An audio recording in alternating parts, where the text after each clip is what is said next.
નમસ્કાર દર્શક મિત્રો, આપ જોઈ રહ્યા છો નિર્માણ ન્યૂઝ કાર્યક્રમ હોટ ટોપિક સાથે આપની સમક્ષ હું છું પ્રીતિ તિવારી। દર્શક મિત્રો, મહાકુંભનો સમય ચાલી રહ્યો છે। નોંધે છે કે હવે મહિનો થવા આવ્યો છે મહાકુંભ શરૂ થઈને, અને આ 30 દિવસમાં 45 કરોડની આસપાસ ભક્તો એ મહાકુંભમાં પહોંચ્યા। તેમણે આસ્થાની ડૂબકી લગાવી, સ્નાન કર્યું। નોંધ્ય છે કે આ ભક્તોની સંખ્યા એ દિવસે ને દિવસે વધી રહી છે, જેના કારણે હાલ છેલ્લા 2 દિવસથી જે પરિસ્થિતિ પ્રયાગરાજમાં સર્જાઈ છે તે ખૂબ જ ચિંતાજનક છે। કારણ કે ગતરોજથી જે સમાચાર સામે આવ્યા કે ગતરોજ 10 થી 12 કલાક સુધી ઘણા બધા વિસ્તારોમાં ટ્રાફિક જામ સર્જાયો। આ મહાકુંભમાં મહાજામની જે આ પરિસ્થિતિ સર્જાઈ છે, જેના પાછળના ઘણા કારણો છે। વ્યવસ્થા જે પ્રકારની હોવી જોઈતી હતી એવા પ્રકારની વ્યવસ્થા નથી। આ ઉપરાંતના પણ ઘણા કારણો છે, કેવા પ્રકારની મુશ્કેલીઓનો સામનો ત્યાં લોકોએ કરવો પડી રહ્યો છે, તેને લઈને ચર્ચા કરવી છે। સાથે સાથે આગામી સમયમાં હવે આ જે અત્યારની જે પરિસ્થિતિ છે તેને હળવી કરવા માટે કેવા પ્રકારનો પ્લાન તૈયાર કરવો જોઈએ તેના માટે પણ ચર્ચા કરીશું। જો કે હવે એક નવો પ્લાન એ યુપી સરકાર દ્વારા તૈયાર કરવામાં આવ્યો છે। નવો ટ્રાફિક પ્લાન તૈયાર કર્યો છે, અને 13 તારીખ સુધી વાહનોને નો એન્ટ્રી કરવાની જાહેરાત આજે કરી દેવામાં આવી છે। સીએમ યોગીએ કહ્યું છે કે કોઈ જામ ન થવો જોઈએ। 52 જેટલા નવા અધિકારીઓ પણ અહીં મોકલવામાં આવ્યા છે, જેથી યોગ્ય રીતે વ્યવસ્થા એ જળવાઈ રહે। તો કેવા પ્રકારનો માહોલ છે આ મહાજામમાં તે જાણીશું। સાથે સાથે આગામી સમયમાં જે લોકો જઈ રહ્યા છે તેમને શું વ્યવસ્થાઓ કરીને જવી જોઈએ તે પણ જાણીશું। આ બધી ચર્ચા કરવા માટે મારી સાથે હાલ 2 મહેમાનો ઉપસ્થિત છે। મારી સાથે પ્રયાગરાજથી જાણીતા એવા ઉત્સવ વિશ્લેષક મુકેશ ઓઝા છે, સાથે મારી સાથે દર્શન ટુરિઝમના ઓનર એવા ધ્રુવ પટેલ આપણી સાથે ઉપસ્થિત છે। આ પહેલા પણ મહાકુંભની ચર્ચાઓમાં આપણી સાથે જોડાયા છે। પહેલા તો આ બંનેનું નિર્માણ ન્યૂઝ પર સ્વાગત છે। નમસ્કાર। શરૂઆત મુકેશભાઈ આપનાથી કરું છું, કારણ કે આપ હાલ પ્રયાગરાજમાં ઉપસ્થિત છો। ત્યાં જે પ્રકારની પરિસ્થિતિ છે તેને આપ નરી આંખે જોઈ રહ્યા છો, તેનું થોડું વર્ણન કરશો કે આ મહાકુંભમાં મહાજામ કેવા પ્રકારનો છે, કેવા પ્રકારની પરિસ્થિતિ છે, કઈ મુશ્કેલીઓનો સામનો કરવો પડી રહ્યો છે? આમ તો મહાકુંભની જે શરૂઆત થઈ હતી અને મૌની અમાવસ્યા સુધીની જે શરૂઆત હતી, એના આયોજન માટે ખરેખર અભિનંદનને પાત્ર છે યુપી સરકાર। પરંતુ મૌની અમાવસ્યા પછી જે ભગદડ મચી અને પછી જે પ્રશાસને લેવાના જે નિર્ણયો લીધા છે, એ નિર્ણયો ખૂબ જ ખોટા અને ખૂબ જ દુઃખદ ભર્યા થઈ રહ્યા છે પબ્લિક માટે, આમ જનતા માટે। વસંત પંચમીના સ્નાન પછી દરેક લોકો એમ આખા દેશમાં એમ વિચારે કે ભીડ ઓછી હશે અમે જઈશું, ભીડ ઓછી હશે અમે જઈશું। આ બધી વિચારધારાએ અડધું હિન્દુસ્તાન ત્યાં ભેગું થવા લાગી ગયું છે। એક તો આ સૌથી મોટો પ્રશ્ન। બીજો મોટો પ્રશ્ન કે પ્રશાસને એવો નિર્ણય લીધો કે અંદરની પબ્લિક બહાર નીકળે પછી બહારની પબ્લિકને અંદર રાખવી। એટલે 50 કિલોમીટરના કોઈ પણ ટ્રેક બોર્ડરના એરિયા છે તે તમામ બોર્ડરના એરિયા સીલ કરી દેવામાં આવ્યા। પ્રયાગરાજના 6 થી 8 જે મેઇન રોડ છે જે પ્રયાગરાજને અડે છે, એ આ રીતે અયોધ્યામાં પણ 6 થી 8 રોડ એવા છે જે અયોધ્યાને અડે છે, અને સૌથી વધારે તકલીફ તો વારાણસીમાં છે। આ બધા જ એરિયાની અંદર 50 કિલોમીટર પહેલા ત્યાં બધે બેરિકેડ લગાવી દીધા અને પોલીસ આર્મી ત્યાં મૂકી દીધી છે। એટલે હવે ત્યાં જે જામ લાગેલો છે એ મિનિમમ 15 થી 20 કિલોમીટર છે, ક્યાંક 20 થી 25 કિલોમીટર છે, ક્યાંક 30 થી 35 કિલોમીટર છે। મારો પોતાનો અનુભવ હું કહું તો પ્રયાગરાજ તો અમે ઘણી મુશ્કેલથી પહોંચ્યા, પરંતુ બપોરે 1:30 વાગે અમે પ્રયાગરાજ થી નીકળ્યા અને બીજા દિવસે 1:30 વાગે અમે વારાણસી પહોંચ્યા। એટલે એનું ડિસ્ટન્સ છે માત્ર 121 કિલોમીટર। કારણ કે વારાણસી થી અયોધ્યા પહોંચવામાં અયોધ્યાના તમામ આખા જિલ્લાની આજુબાજુ ભર્યા તમામ રસ્તા બંધ। છેવટે અમારે એક નાના ગામડામાં રસ્તા થઈ અને એક રસ્તો ખુલ્લો મળી ગયો અને અમે અયોધ્યાના 10 કિલોમીટર પહેલા પહોંચી ગયા અને ત્યાંથી બેરિકેડ લગાવવામાં આવ્યું। પ્રશ્ન એ નથી, પ્રશ્ન એ છે કે જો આટલું ક્રાઉડ મેનેજમેન્ટ આવતું હોય તો માણસોને ત્યાં લઈ શકાય, ત્યાં આયોજન થઈ શકે એટલી જ પબ્લિકને નિમંત્રણ આપવું જોઈએ। કારણ કે ત્યાં પહોંચ્યા પછી પણ તમારે 15 થી 20 કિલોમીટર ચાલવાની તૈયારી હોય તો જ કુંભમાં જવાય, એ વગર કુંભમાં જવાય નહીં। આ પહેલો નિયમ સાચવીને રાખવો। બીજું કે જે ક્રાઉડ આવી રહ્યું છે એક ક્રાઉડ, અતિશય ક્રાઉડ છે. લોકો પોતાના પર્સનલ વ્હીકલ લઈને આવે છે તે તો થોડાક અંદર સુધી જતા રહે છે, પરંતુ જે મોટી બસ કરીને આવે છે અને મોટી બસ શહેરની બહાર જ ઉભી રાખવામાં આવે અને શહેરની બહાર ઉભી રાખવા માટે આખા શહેરમાં જ્યાં ફૂલ ટ્રાફિક હોવાને કારણે ત્યાં બીજા વ્હીકલો જવામાં પણ તકલીફ, બીજા વ્હીકલો ગમે ત્યાં પાર્ક કરી લેવાના કારણે ભીડ અને ત્યાં ધક્કા મૂકીના દ્રશ્યો દેખાય છે. મેં મારી સામે વારાણસીની ભીડની અંદર માણસો પડી ગયા, એના ઉપર 4 માણસો ચાલી ગયા, એ દ્રશ્ય મારી નરી આંખે જોયું છે. એટલે જે પ્રમાણે ત્યાં ભીડ છે, તો કુંભ છે, 144 વર્ષ પછી આવતું કુંભ છે, સૌને દર્શન કરવા છે, પરંતુ સરકારે ત્યાંની વ્યવસ્થા તો કરી નાખી, પ્રયાગરાજની વ્યવસ્થા તો કરી નાખી, પરંતુ જે ટ્રાફિક મેનેજમેન્ટ અને ક્રાઉડ મેનેજમેન્ટ, આ બે મેનેજમેન્ટ ઉપર યુપી સરકાર તદ્દનતર નિષ્ફળ નીવડી છે. એ હું ચોક્કસ એક એનાલિસ્ટ તરીકે, ઉત્સવ વિશ્લેષક તરીકે પણ હું કહું છું અને ચોખ્ખું કહેવા માંગુ છું. અને પોલીસ તંત્રને કીધું કે તમે ટ્રાફિક કંટ્રોલ કરો, એટલે પોલીસ તંત્ર 1 મહિનાથી થાકેલી, રાત દિવસ થાકેલી પોલીસે એવું કીધું કે બેરીકોડ લગાવી દો એટલે આવે જ નહીં અને ત્યાંથી પબ્લિક નીકળે પછી જવા દે. હવે ત્યાંથી આખી પબ્લિક નીકળીને પછી જવા દે એટલે ફરી પાછું ત્યાં જે ક્રાઉડ ભેગું થાય એ વચ્ચે 4-6 કલાક ખાલી થઈ જાય છે અને એ ત્યાં ભીડ હોતી નથી. આ દ્રશ્ય મેં નરી આંખે જોયા છે. 9 તારીખે નું જે દ્રશ્ય હતું વારાણસીનું, એ ખૂબ જ પરિસ્થિતિ ખરાબ હતી. વારાણસીની અંદર 70 લાખ પબ્લિક હતી તે દિવસે. હવે એટલી પબ્લિક અને વારાણસીની ગલીઓ નાની નાની, મંદિર જવાના રસ્તા નાના નાના, એટલે ત્યાં જે ઘાટ ઉપર જવાના રસ્તા નાના નાના, એટલી બધી તકલીફ પડી. એટલે મારી નમ્ર વિનંતી છે કે નાના બાળકોને અને વૃદ્ધને ક્યારેય લઈ જવાના નહીં. અમે ગઈકાલે રામ મંદિરના દર્શન કર્યા. રામ મંદિરના દર્શન કરવામાં 8 કલાકનો સમય લાગ્યો. ત્યાં જે વ્હીલચેરની વ્યવસ્થા હતી, એમણે કીધું કે 24 કલાક પહેલા કોઈ વ્હીલચેર મળશે નહીં. વીવીઆઈપી ના પાસ ઇસ્યુ કરવાના હતા, એ વીવીઆઈપી જે પ્રોટોકોલ હતો એ નેસ્ત નાબૂદ કર્યો. પણ મેં નરી આંખે જોયું કે ત્યાં ડીએમ ના પ્રોટોકોલ, પોલીસના સ્ટાફ, રેલવેના સ્ટાફ, બધાને પાસ લખીને ત્યાં જવા દેતા હતા. એ વીવીઆઈપી ના ગેટ પર પણ ભીડ હતી.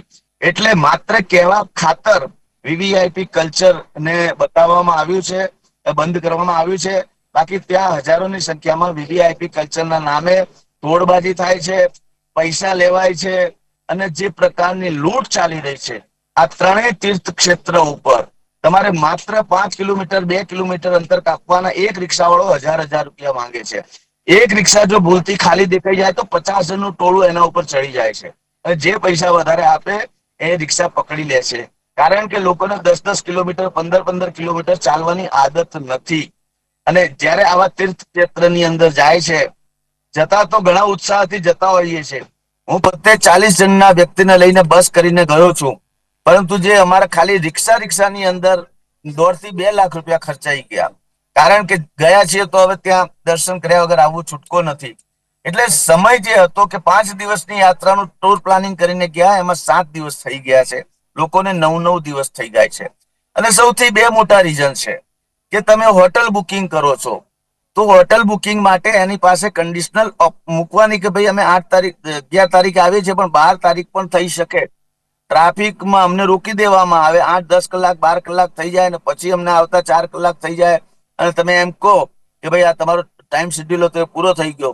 એટલે જે પ્રકારની લૂંટ ચાલી રહી છે, અમારી સાથે પણ આવું બન્યું કે ભાઈ તમારા 24 કલાકનો જે સ્લોટ હતો એ સ્લોટ પૂરો થઈ ગયો. હવે અમારો સ્લોટ 12 વાગે પૂરો થતો તો અમે 12:30 ત્યાં પહોંચ્યા.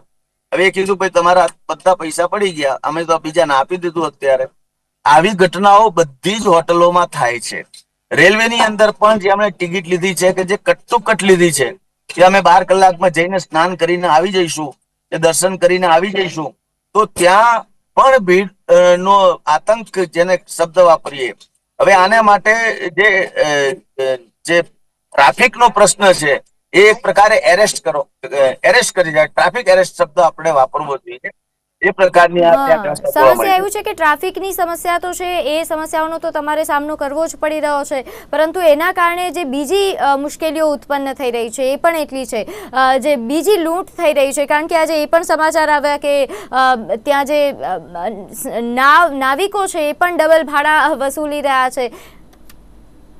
5,000 રૂપિયા લે છે. એટલે એ આ પ્રકારની પરિસ્થિતિઓ સર્જાઈ છે, જેના કારણે હવે સરકાર પણ સામેથી કહે છે કે ન આવો તમે મહાકુંભમાં, અને પરિસ્થિતિ પણ એવી છે કે ન આવવું એ જ હિતાવહ છે. ધ્રુવભાઈ, એ જાણવું છે કે સ્ટાર્ટિંગમાં જે પરિસ્થિતિના ખૂબ વખાણ થઈ રહ્યા હતા, જે વ્યવસ્થાના ખૂબ વખાણ થઈ રહ્યા હતા, એ છેલ્લે આવતા આવી કેમ થઈ ગઈ છે આ વ્યવસ્થા કે હવે બધા લોકો તેની નિંદા કરી રહ્યા છે? અને સાથે સાથે જે વાહનો માટેની જે વ્યવસ્થા કરવામાં આવી હતી, કાર પાર્કિંગ અલગ હતી, બસ માટેની પાર્કિંગ વ્યવસ્થા અલગ હતી, તેમ છતાં ત્યાં પણ અવ્યવસ્થાના સમાચાર છે. આમાં પરિસ્થિતિ એવી બની છે બેન કે જ્યારે આપણે સ્ટાર્ટિંગમાં જે કોઈ બી ટાઈમ હતો ત્યારે હજુ ઘણા બધા જણના અમારા તરફથી એઝ એ ટૂર ઓપરેટર ઘણી બધી એવી ઇન્ક્વાયરી હતી કે જે બધી લગભગ 20 તારીખથી 25 તારીખની આજુબાજુ ચાલુ થઈ હતી. કે જે ચાલી રહી હતી એ કેવું હતું કે ભાઈ પરિસ્થિતિ ત્યાં શું હશે, ત્યાંની કઈ રીતની વ્યવસ્થા છે, આ બધું જ્યારે પણ મીડિયામાં આવ્યું, સોશિયલ મીડિયાથી લઈને મીડિયા તમે ગણો તો એની અંદર જ્યારે વ્યવસ્થાને ભાગરૂપે જાહેરાત થવા માંડી કે ભાઈ અહીંયા આ પરિસ્થિતિ છે, પછી અમારા તરફથી બી એવા પ્લાનિંગ કરવામાં આવ્યા કે ભાઈ ચલો ઠીક છે, આ વ્યવસ્થા છે, આને અનુલક્ષીને આગળ જઈ શકાય એમ છે. તો બધી જ as usual as it is જ શિડ્યુલ પ્રમાણે જ ચાલી રહ્યું હતું. મૌની અમાવસ પછી છે ને ઘણા બધા ફેરફાર અમને લાગતા હતા કે ભાઈ થઈ જશે, કે ઘણી ભીડ ઓછી રહેશે, પણ જ્યારે જેટલા લોકો જઈને આવ્યા એ પછી બધાના અભિપ્રાય એવા રહ્યા છે કે ભાઈ આપણે બહુ વ્યવસ્થિત અને નિર્વિઘ્ને આપણો પ્રવાસ પૂર્ણ કર્યો છે. તે છતાં બી ત્યાંથી જે સ્નાનનું છે એ સ્નાન પણ અમે ટૂંકા સમયમાં કરીને પાછા આવ્યા છે. તો એને અનુલક્ષીને અત્યારે અમારી પાસે ઓછામાં ઓછા રોજના 100 થી 1000 કોલ આવી રહ્યા છે કે ભાઈ ત્યાં અમારે જવું છે. પણ પરિસ્થિતિ એવી બની છે અત્યારે કે ત્યાં ઘણી ભીડ છે, જે અમારા પણ કોઈ પેલા એમાં હતું નહીં કે એવો કોઈ અંદાજ નહોતો કે આટલી બધી ભીડ એક સામટી ત્યાં આગળ થશે. જે અત્યારે જેમ કે હવે પાંચમનું સ્નાન પત્યા પછી અત્યારે પૂનમનું આટલું બધું સ્નાન માટે પબ્લિક ભેગું થયું છે. એ પછી હવેનું જે બીજું છે મહાશિવરાત્રીનું, તો મહાશિવરાત્રીમાં ત્યારે બની શકે કે બનારસમાં પણ એટલી ભીડ જોવા મળે તમને, અને અત્યારે જે સ્નાન છે એ ત્યારે પણ વધી શકે છે.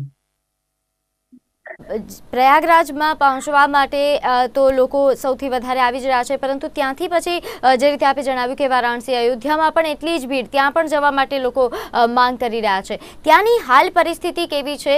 અને એ પણ જાણવું છે કે આ જે આપણે વાત કરી કે હવે 12 ફેબ્રુઆરી જ્યારે માઘ પૂર્ણિમાનું સ્નાન થવાનું છે, તો એની અલગથી એક ડિમાન્ડ ઉઠી છે કે એ દિવસે સ્નાન કરવા માટે લોકો વધારે ડિમાન્ડ કરી રહ્યા છે, કારણ કે એ જ્યારે કોઈ યોગ બનતો હોય તો એ દિવસે પહોંચવાનું એક અલગથી બધા કે એ દિવસે જ પહોંચી જવું છે, તેના કારણે પરિસ્થિતિનું એવું નિર્માણ થાય.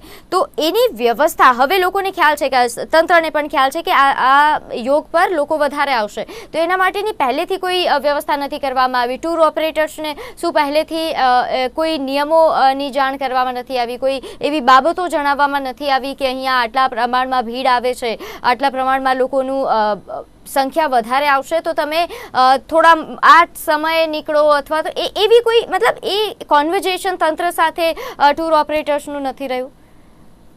ના, એવું નથી. જેમ કે માની લો કે જેમ ચારધામ છે કે અમરનાથ છે, એવા કોઈ બી આપણા ધાર્મિક સ્થળોએ જે જવાના છે જ્યાં પબ્લિક વધુ હોય છે, તો ત્યાંના રજીસ્ટ્રેશન વગેરે જે બી હતા, એવું આમાં કોઈ આપણને ગવર્મેન્ટ તરફથી એવું કંઈ ડિસ્ક્લોઝ નહોતું થયું, કે એવું કોઈ પ્લાનિંગ નહોતું કે સ્લોટ વાઇઝ કે રજીસ્ટ્રેશન, ભલે ફ્રી રજીસ્ટ્રેશન હોય કે વોટેવર, પણ એવો કોઈ આંકડો નહોતો અંદાજિત.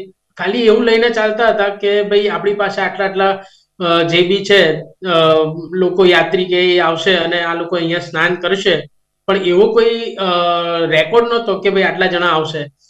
હવે બીજી વસ્તુ શું થાય છે કે અહીંથી કોઈ બી વ્યક્તિ દૂરથી ગયા હોય, આજે પ્રયાગરાજથી ગુજરાતથી બી જવા વાળો વર્ગ છે, દક્ષિણ ભારતથી પણ છે, કે કોઈ પણ જગ્યાથી આવશે, તો એ લોકોનું બધી વસ્તુ એક જ જે અત્યારે વધુ ભીડ છે એનું કારણ એક આપણે જોઈ શકીએ કે એવું બની શકે કે મહાશિવરાત્રી પાછળ આવે છે તો પ્રયાગરાજ પણ થઈ જાય, સાથે સાથે અયોધ્યા જે હમણાં જ રામ મંદિર બન્યું છે તો એ પણ કવર થઈ જાય, અને સાથે સાથે શિવરાત્રીના દર્શન પણ થાય, લાભ પણ થાય. તો ઘણા જણા આજે ત્યાંનું જે પ્લાનિંગ કરે છે એ 4 થી 5 દિવસનું કરતા હોય છે, તો બીજી રીતે પણ જોતા હોય છે કે ભાઈ ગયા છે છેક ત્યાં સુધી, તો તો બધા ફરી એક સ્થળે નથી જતા, માટે કે ભાઈ જઈએ છે તો પછી વારાણસી ને અયોધ્યા પણ કરતા આવીએ.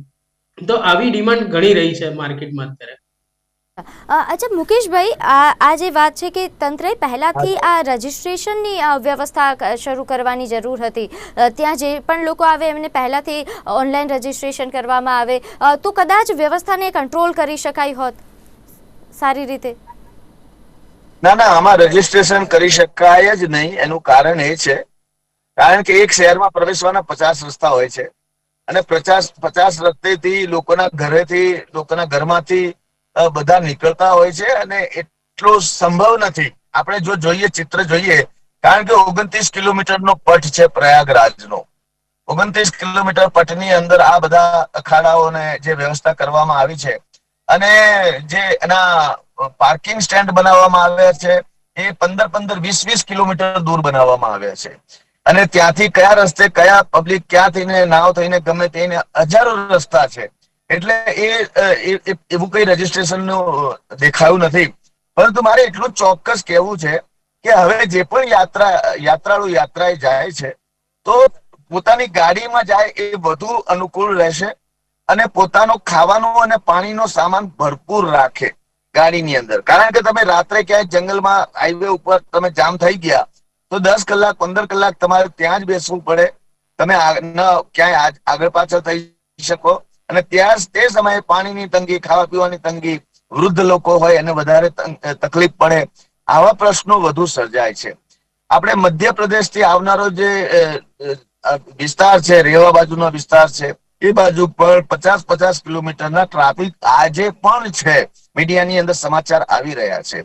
અને જે પ્રકારે ભીડ એક સાથે આટલી જઈ રહી છે જોખમ ખેડીને, જોખમ જ છે આ એક પ્રકારનું. કારણ કે આપણે ભીડમાં ઉભા રહેવાની આપણી ક્ષમતા ના હોય, પરંતુ જે લક્ષ્ય લઈને આવ્યા છે એ પાર પાડવા માટે લોકો જાય છે. પણ તકલીફ છે કારણ કે યાત્રા કરવા નીકળ્યા છે, તકલીફ પડશે. પરંતુ આમાં સરકારની ભૂમિકા અહીંયા બહુ સ્પષ્ટ હોવી જોઈએ કે તમામ વિસ્તારોમાં ટ્રાફિક મેનેજમેન્ટ જો આગળથી વ્યવસ્થિત કરવામાં આવે તો અહીંયા દર્શનની તકલીફ પડી શકે એમ નહીં. મંદિરના દર્શનના દ્વાર 24 કલાક માટે ખોલી દેવા જોઈએ. જો આટલી ભીડને કંટ્રોલ કરવી હોય તો 24 કલાકના દ્વાર ખોલી દેવા જોઈએ અને પછી એના ઉપરથી કંટ્રોલ લાવી શકાય. આ એક પ્રકારે તમે ગાડીમાં બેસીને એક તમને 8 કલાક 10 કલાક 15 કલાકની જેલ હોય એ પ્રકારનું, જેમ ડિજિટલ એરેસ્ટ છે એમ આ ક્રાઉડ એરેસ્ટ કહી શકાય. આ પ્રકારની સ્થિતિ આપણને અત્યારે દેખાઈ રહી છે. આવનારા સમયમાં હજુ આવતીકાલે સૌથી વધારે ભીડ આવવાની છે. કારણ કે ઉત્તર ભારતીયો જે છે એ માઘ પૂર્ણિમાને વધારે મહત્વ આપે છે. એને ત્યાંની જે લોકલ પબ્લિક છે એ માઘ પૂર્ણિમાનું સ્થાન પણ યુપીના લોકો વધારે માને છે. એટલે ત્યાંનો લોકલ અને બહારની પબ્લિક નો પણ ત્યાં વધારે ભીડ દેખાશે.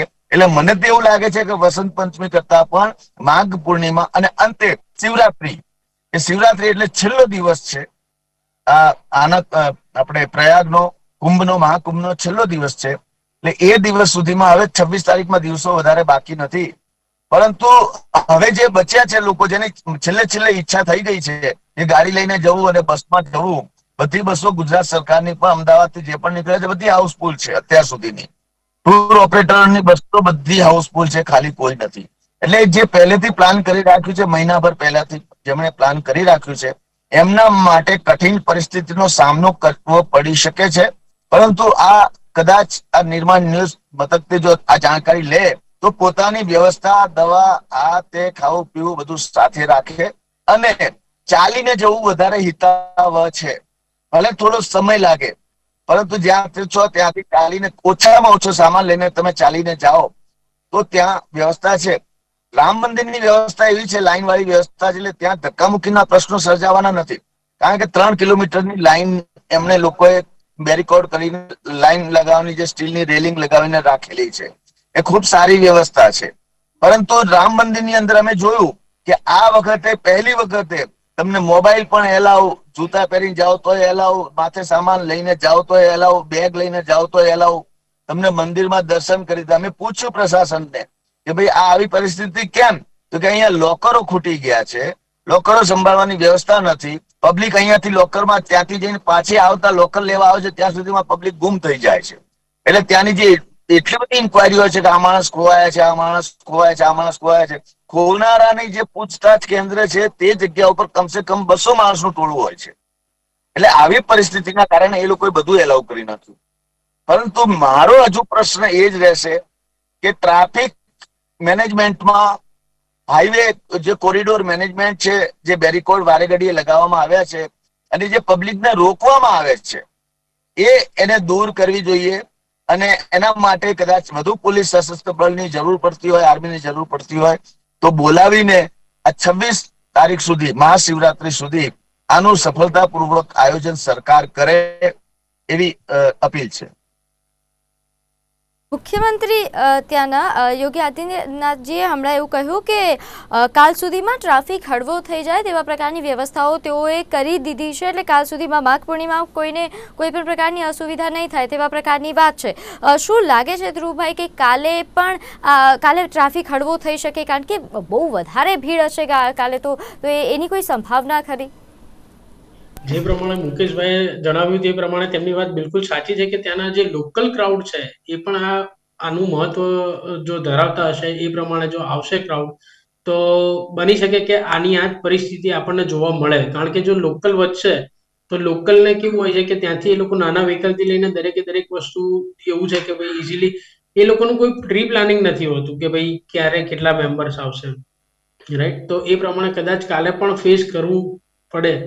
અત્યારની જે પરિસ્થિતિ જોઈ રહ્યા છે અમે, અમારી જે બસની જે અત્યારે લાઈવ પરિસ્થિતિ છે એ પ્રમાણે ચિત્રકૂટમાં એ લોકો લગભગ ફસાયા છે, તો લગભગ એ કાલ સવાર સુધીમાં પહોંચે તેવી અત્યારેની ગણતરી છે. અને અંદાજે કેટલા સમયમાં હવે આ પરિસ્થિતિ વધારે એકદમ સારી રીતે હળવી થઈ જશે? માઘ પૂર્ણિમા સમાપ્ત થયા બાદ શું હળવી થાય એવી સંભાવના ખરું? ના, સંભાવના એવી કોઈ અત્યારે જે પરિસ્થિતિ પ્રયાગરાજમાં પછી મહાશિવરાત્રીની વાત છે તો એ કદાચ વારાણસીમાં વધી જાય, પરંતુ અહીંયા પ્રયાગરાજમાં એ હળવી થઈ જાય? ના, પ્રયાગરાજમાં પણ સેમ એ દિવસે પણ સ્નાનનું મહત્વ વધુ છે. એટલે જે અત્યારની પરિસ્થિતિ છે એ પ્રમાણે અયોધ્યા અને કાશી એટલે કે બનારસની અંદર જે પરિસ્થિતિ સર્જાઈ છે અત્યારે નથી રૂમ્સ, ત્યાં આગળની જે બી એક કેપેસિટી જે કહી શકાય કે generally as a tour operator હું કહું કે ભાઈ અમારી આઇટનરી એવી રીતની રહેતી હોય છે કે ભાઈ બનારસથી સવારે નીકળે અને સાંજે ત્યાં અયોધ્યા પહોંચે પ્રયાગરાજ થઈને. એટલે ઘણા જણા પ્રયાગરાજમાં રોકાતા નતા. હવે પરિસ્થિતિ જે કુંભને અનુલક્ષીને જે બી છે તો ત્યાંની ડિમાન્ડ એટલી વધી છે અને રશ વધ્યો છે એ મુજબ થોડુંક અત્યારે એવું લાગે છે કે ભાઈ ના, આ પરિસ્થિતિ હજુ 2-3 દિવસ તો જોવા મળશે. જી મુકેશભાઈ, આપનું શું અનુમાન છે? મારું અનુમાન એ છે કે યુપી સરકાર અહીંયા ક્યાંક બહુ ખૂબ જ મોટો બિઝનેસ કરી રહી છે અને 3% જેટલી એમની યુપીની જીડીપી વધી રહી છે. આખા દેશની પબ્લિક યુપીની અંદર આવીને જે પૈસા ઠાલવી રહી છે, જે ખર્ચ કરી રહી છે અને જે પ્રમાણે લૂંટફાટ ચાલી રહી છે, દુકાનો હોય કે ટેક્સી વાળા હોય કે બાઇક વાળા હોય, એક બાઇક વાળો 3 કિલોમીટરના 500 રૂપિયા લે છે એક વ્યક્તિના પહોંચાડવાના. અને જે પ્રમાણે જે લોકોના પૈસા ખર્ચાઈ રહ્યા છે, જે પ્રમાણે યુપીની અંદર ઇકોનોમિક ફ્લો લઈ રહી છે, તો એ પ્રમાણેની વ્યવસ્થા સરકાર હજુ એની અંદર ગંભીરતા દાખવે તો વધારે સારું પરિણામ આવી શકે છે. આવતીકાલે મારા હિસાબે ત્યાં 3 થી 4.5 કરોડની ભીડ ભેગી થઈ શકે એમ છે, કારણ કે કાલે પૂનમ છે, માઘ પૂર્ણિમા છે. અને ત્યારબાદની જે પબ્લિક છે કે જે ડિસિપ્લિન વાળી પબ્લિક છે કે જે અમે ભીડ ઓછી થઈ છે ત્યારે જ જઈશું અને છેલ્લે ભીડ ઓછી હશે, એનોય વર્ગ કરોડોમાં છે.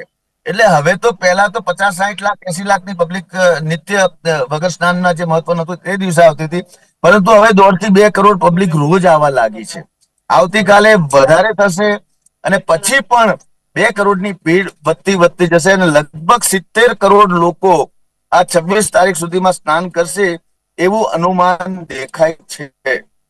વિદેશીઓની પણ એટલી જ ત્યાં પ્રભાવક હાજરી એમની દેખાઈ રહી છે અને વિદેશીઓના પણ એટલા ત્યાં ધામા દેખાઈ રહ્યા છે. સાધુ સંતો પણ નીકળી નથી ગયા હજુ સુધી અને એ પણ 26 તારીખ સુધી રોકાયા છે. અને ત્યાંની વ્યવસ્થાઓ જે તમે ક્યાંય ટેન્ટ બુક કરાવો છો, પરંતુ તમે ત્યાં પહોંચ્યા પછી તમને એમ લાગે કે અહીંથી 20 કિલોમીટર ચાલીને ટેન્ટમાં જવું પડશે, એના કરતા અહીંયા મને મળી જાય છે, તો લોકો ત્યાં રોકાય છે. અમુક જગ્યાના ટેન્ટ એકદમ ખાલી પડ્યા છે અને અમુક જગ્યાના ટેન્ટમાં પડાપડી છે. આવી સ્થિતિ પણ છે. એટલે જે પ્રમાણેથી જ્યાંથી જે રસ્તો આવે છે અને ત્યાં ટેન્ટ હોય તો એને અનુકૂળતા દેખાય, પરંતુ ગુજરાતની ગાડી પાર્કિંગ નંબર 1 માં ઉભી રહે અને પાર્કિંગ નંબર 1 થી ત્રિવેણી સંગમનો 36 કિલોમીટરનું અંતર છે. એટલે એ 36 કિલોમીટરમાં આવવા માટે એને 4 જગ્યાએ બેરીકોડ લગાવવામાં આવ્યા છે. આ ગાડી આનાથી આગળ વધારે ન જઈ શકે. અને હવે રાત્રે જી હા મુકેશભાઈ, સમયનો અભાવ છે. છેલ્લો સવાલ કે હવે જો કોઈ એવું વિચારી રહ્યું છે કે મારે મહાકુંભ આવવું છે તો એમને આવવું જોઈએ કે ન આવવું જોઈએ આપના મતે? યુવા હોય, સશક્ત હોય, ચાલી શકતો હોય તો એને જવું જોઈએ. બાકી નાના બાળકોએ અને વૃદ્ધોએ સખ્ત રિક્વેસ્ટ છે કે ત્યાંથી જળ લાવીને પોતે છાંટો લઈને ગંગા સ્નાન કરી લે, એનું એટલું જ મહત્વ છે. બાકી ત્યાં જશો તો તકલીફ થશે એ નિશ્ચિત છે. કારણ કે ભીડની અંદર ઘાટ ઉપરની ભીડની અંદર ઊભા રહેવું એ અસહ્ય છે. હા, ભીડમાં તમે જે વસ્તુ માટે ત્યાં જાઓ છો, જે અનુભવ કરવા માટે જાઓ છો, એ અનુભવ થશે જ નહીં, એટલે કોઈ ફાયદો ન રહે. કિલોમીટરની આજુબાજુ તમારી તકલીફ શરૂ થઈ જશે એ નિશ્ચિત છે. બિલકુલ. મુકેશભાઈ, ધ્રુવભાઈ, આપ અમારી સાથે જોડાયા તે બદલ આપનો ખૂબ ખૂબ આભાર. તો દર્શક મિત્રો, હાલ કાર્યક્રમમાં હોટ ટોપિક પર બસ આટલું જ. આપ જોતા રહો નિર્માણ ન્યૂઝ. નમસ્કાર.